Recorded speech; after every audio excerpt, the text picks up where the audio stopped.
Bonjour! Bienvenue dans ce nouveau numéro de Explique-moi l'économie. Aujourd'hui, nous allons parler du modèle ISLM. Qu'est-ce que c'est? Comment sont construites les courbes? À quoi sert-il? C'est ce que nous verrons. Le modèle ISLM est proposé par John Hicks en 1937. Son objectif est alors de faire une synthèse entre la théorie keynésienne et la théorie classique. Il faut savoir que pour Keynes, le mot classique comprend les successeurs de Ricardo. Cela comprend alors ce que nous appelons les classiques, mais aussi notamment les néoclassiques. Le modèle va par la suite être modifié, notamment par Hansen, pour prendre la forme que nous lui connaissons. Le modèle ISLM présente sur un même graphique l'équilibre sur le marché des biens et des services et l'équilibre sur le marché de la monnaie. Dans ce numéro, nous verrons d'abord comment l'on construit la courbe IS qui représente l'équilibre sur le marché des biens et des services. Ensuite, nous verrons comment l'on construit la courbe LM qui représente l'équilibre sur le marché de la monnaie. Enfin, nous verrons l'équilibre entre la courbe IS et la courbe LM. Dans le prochain numéro, nous verrons à quoi sert le modèle ISLM. Nous verrons qu'il sert à représenter simplement l'efficacité des politiques économiques, que ce soit de la politique budgétaire ou de la politique monétaire. Avant de commencer, il faut dire que le raisonnement est à court terme, ce qui entraîne que les prix sont fixes, et le raisonnement est en économie fermée, c'est-à-dire que l'hypothèse est qu'un pays n'échange pas avec les autres pays.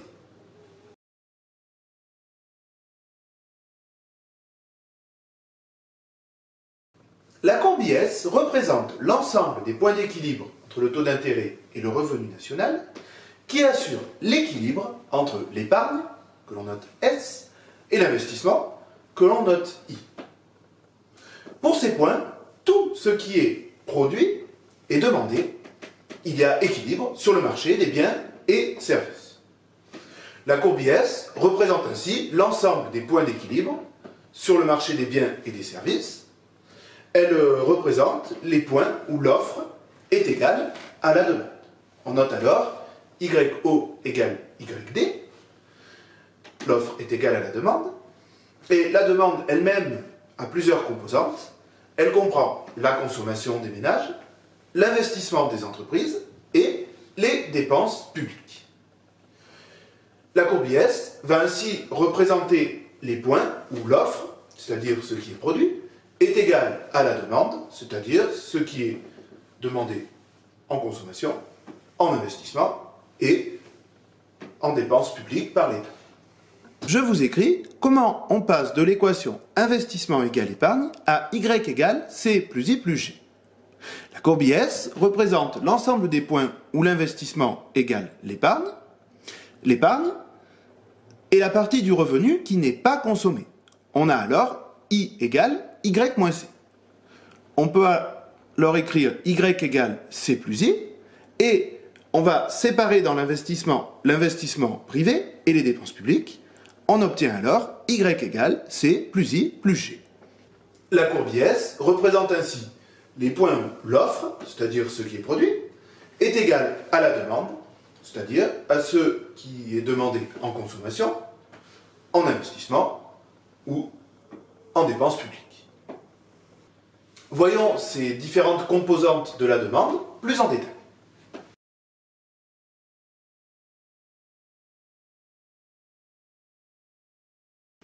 La consommation dépend du revenu. On va ainsi noter C égale petit cy plus C0. C0 représente la consommation autonome.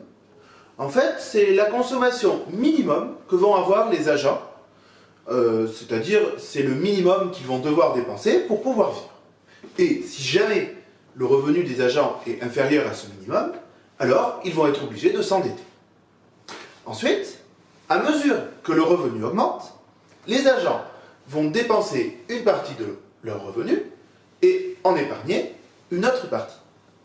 Le petit c représente alors la propension marginale à consommer, c'est-à-dire la part du revenu supplémentaire qui est destinée à la consommation.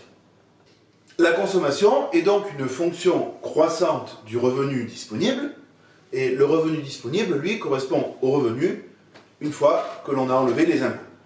Ainsi, en présence d'impôts, il faut enlever du revenu Y les impôts pour obtenir le revenu disponible. La demande d'investissement est ce que les entreprises vont dépenser pour augmenter leur capacité de production. Cela va par exemple correspondre aux machines ou aux bâtiments que les entreprises vont acheter pour pouvoir devenir plus grandes et produire plus. La demande d'investissement va dépendre du taux d'intérêt. En fait, plus le taux d'intérêt va être bas, plus la demande d'investissement va être élevée. La raison est en fait que pour pouvoir investir, les entreprises vont emprunter, et donc plus le taux d'intérêt est bas, moins cela va leur coûter cher d'emprunter, et donc plus leur investissement pourra être rentable. La demande d'investissement est donc une fonction décroissante du taux d'intérêt. On va noter I égale moins BR plus I0, où I0 est un investissement autonome qui ne dépend pas du taux d'intérêt. Enfin, les dépenses publiques. Dans le modèle, les dépenses publiques sont considérées comme discrétionnaires, c'est-à-dire que l'État va décider d'un montant de dépenses publiques indépendamment des autres variables. En fait, les dépenses publiques vont être une donnée. L'équation de la courbe IS correspond donc au point où ce qui est produit, le revenu national, ou le PIB si vous préférez, est égal à ce qui est demandé, c'est-à-dire à la consommation, à l'investissement et aux dépenses publiques. Je vous mets ici l'équation générale et à côté, je vous mets un exemple pour que cela soit plus clair. Et on se retrouve donc avec d'un côté Y, le revenu, et de l'autre, une équation qui dépend du taux d'intérêt. La courbe IS représente ainsi l'ensemble des couples YI d'équilibre sur le marché des biens et des services. Elle associe pour chaque valeur possible du taux d'intérêt la valeur du revenu Y qui permet l'équilibre sur le marché des biens et des services. On voit qu'il y a une relation inverse entre le revenu et le taux d'intérêt, c'est-à-dire si le taux d'intérêt augmente, le revenu diminue, et si le taux d'intérêt diminue, le revenu augmente. En fait, ce qu'il se passe, quand le taux d'intérêt diminue, les entreprises augmentent leur investissement, du coup la production augmente, les entreprises vont alors distribuer à leurs salariés des revenus supplémentaires, et donc, si les salariés ont des revenus supplémentaires, la consommation va augmenter. Et le revenu national, au final, est plus élevé. A l'inverse, quand le taux d'intérêt augmente, les entreprises vont diminuer leur investissement, la production va donc diminuer. Les entreprises, si la production diminue, vont alors distribuer à leurs salariés moins de revenus, du coup la consommation va diminuer, et au final, le revenu va être moins élevé.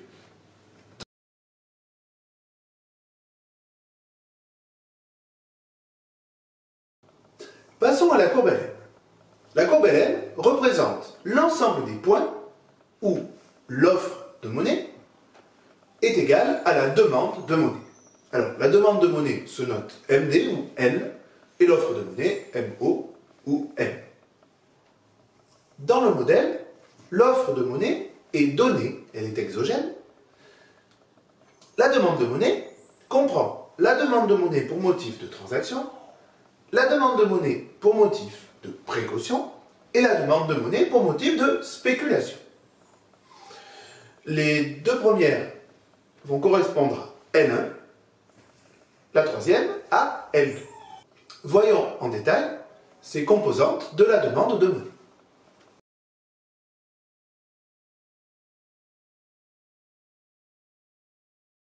La demande de monnaie pour motif de transaction correspond aux besoins d'encaisse monétaire des agents pour payer leurs transactions courantes. En fait, c'est la monnaie que les gens demandent pour pouvoir payer leurs dépenses. La demande de monnaie pour motif de précaution correspond aux liquidités demandées pour faire face aux dépenses futures. Donc pour les ménages, cela va correspondre à la monnaie qui n'est pas placée et qui se trouve sur le compte courant. La demande de monnaie pour motif de transaction et pour motif de précaution vont toutes les deux dépendre du revenu. On les note L1 et L1 est une fonction croissante du revenu. C'est-à-dire que si le revenu augmente, la demande de monnaie pour ces deux motifs va augmenter. On va alors noter L1 égale L de Y. La demande de monnaie pour motif de spéculation est la monnaie en attente d'un placement financier. En fait, c'est la monnaie que l'on va demander en attente d'acheter un titre qui va nous rapporter. Cette monnaie dépend alors du taux d'intérêt.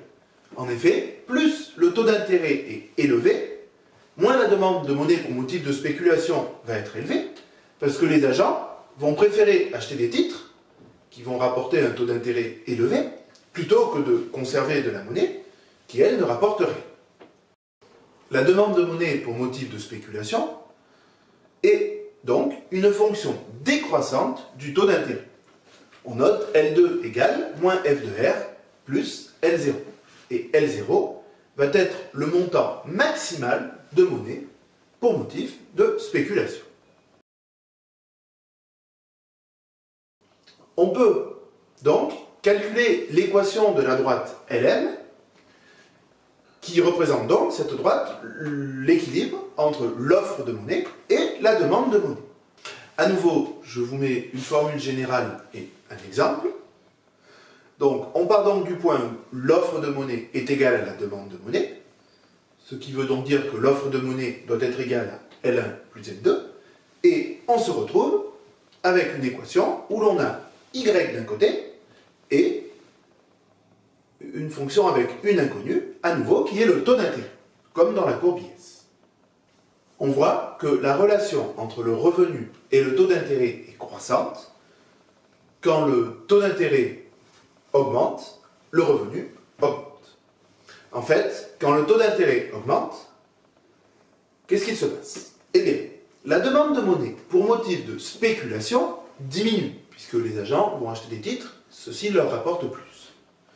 Donc, pour que l'offre de monnaie reste égale à la demande de monnaie, il faut que L1, la demande de monnaie pour motif de transaction et de précaution, augmente.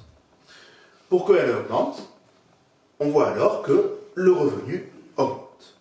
Ainsi, quand le taux d'intérêt augmente, le revenu national augmente. Cette équation de LM que l'on vient de voir, on peut y ajouter qu'est-ce qu'il va se passer quand L1 ou L2 vont être au maximum ou au minimum. Quand le taux d'intérêt est faible, il peut arriver un moment où les agents ne vont plus acheter de titres parce que ceux-ci ne rapportent plus assez. Et donc, la demande de monnaie pour motif de spéculation devient très élevée. À ce moment-là, le taux d'intérêt ne va plus baisser puisque la demande de monnaie pour motif de spéculation est au plus haut. La courbe LM devient donc horizontale. On appelle cette situation la trappe à liquidité. Au contraire, il peut arriver un moment où le revenu est trop élevé par rapport à la quantité de monnaie disponible. En fait, toute la monnaie va être utilisée pour effectuer des transactions. Le revenu ne va alors plus pouvoir augmenter, non pas parce qu'il y a plein emploi, mais parce qu'il n'y a plus assez de monnaie pour assurer les transactions. En fait, toute la monnaie pour motif de spéculation va être convertie en monnaie pour motif de transaction, puisque le taux d'intérêt est élevé, et à ce moment-là, les nouvelles transactions ne vont pas pouvoir être financées, donc la production ne va pas pouvoir augmenter, et la courbe LM devient verticale.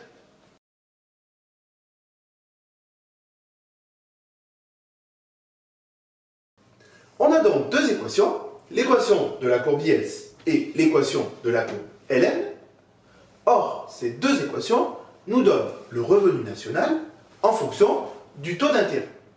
On a donc une seule inconnue qui est le taux d'intérêt. Il va alors être possible de calculer l'équilibre ISLM.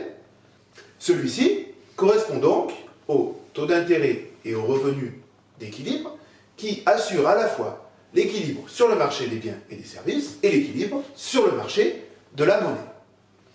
Alors, je vous donne, à partir des deux cas que nous avions pris, les taux d'intérêt d'équilibre et les revenus d'équilibre que l'on peut trouver. En fait, on pose donc IS égale LM. Nous avons donc deux équations où il n'y a qu'une seule inconnue qui est le taux d'intérêt. On peut alors calculer le taux d'intérêt d'équilibre. Pour avoir le revenu d'équilibre, il suffit de remplacer le taux d'intérêt d'équilibre soit dans l'équation de IS, soit dans l'équation de LM. Dans les deux cas, on trouve le même revenu. Alors, c'est là que l'on va voir à quoi sert ce modèle. En fait, il n'y a pas de raison pour que l'équilibre que l'on vient de trouver soit celui qui permette le plein emploi. Notamment, il se peut que le revenu national, le PIB si vous préférez, de plein emploi, se trouve à droite du revenu d'équilibre. Dans ce cas, il va falloir soit que la courbe IS se déplace vers la droite, soit que la courbe LM se déplace vers la droite, ou soit que les deux courbes se déplacent. Ceci va avoir lieu lorsque l'État ou la Banque centrale va agir par une politique économique. Donc cela peut être une politique budgétaire, une politique monétaire ou les deux politiques. Nous verrons ceci plus précisément dans le prochain numéro de Explique-moi l'économie.